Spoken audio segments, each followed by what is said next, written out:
So I'm going to take it up with the CEO of Business Unity South Africa, Coovadia. Coovadia, before this budget, you said ideally what business wants to see reflected in this budget is a fertile ground for investment, with structural reforms at least being hinted at putting in place. Did you find that's the case with the budget being presented this afternoon?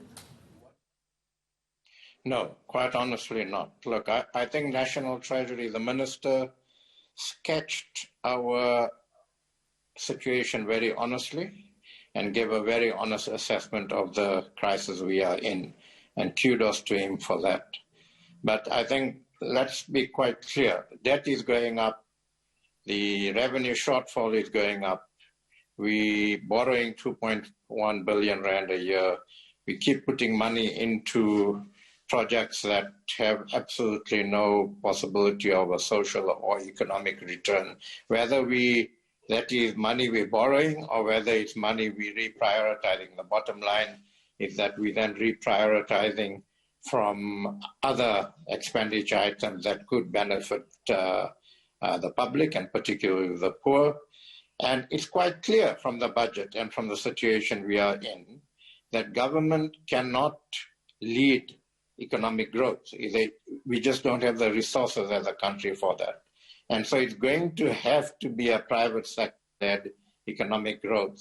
Yet we see absolutely nothing, with all due respect, on how government is going to create the environment for the private sector to invest and to lead that economic growth. Yet the Finance Minister says today that the public-private partnerships, particularly with smaller outfits, is something that he envisioned. I would imagine you're seeing that as lip service on government's part.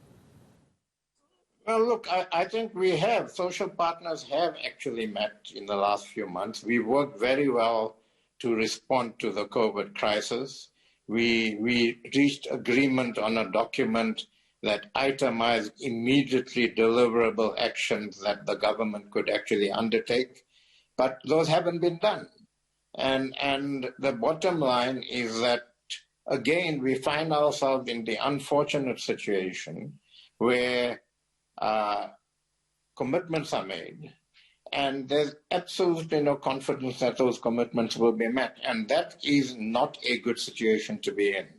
So I think unless we see the structural reforms we have been talking about for the last 3 or 4 years, unless we see, it's no good the minister telling us that we are going to get so many thousand kilowatts from the next tranche of renewables.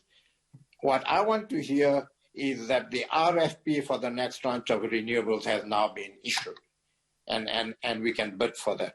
What I want to hear is that the licensing issues related to mining exploration will be sorted within the next week so that we can get investment in. What I want to hear is that we are going to make interventions at Durban Port quickly so as to make that more efficient and make that more competitive. That's what we need to do. And there's nothing of that in the budget.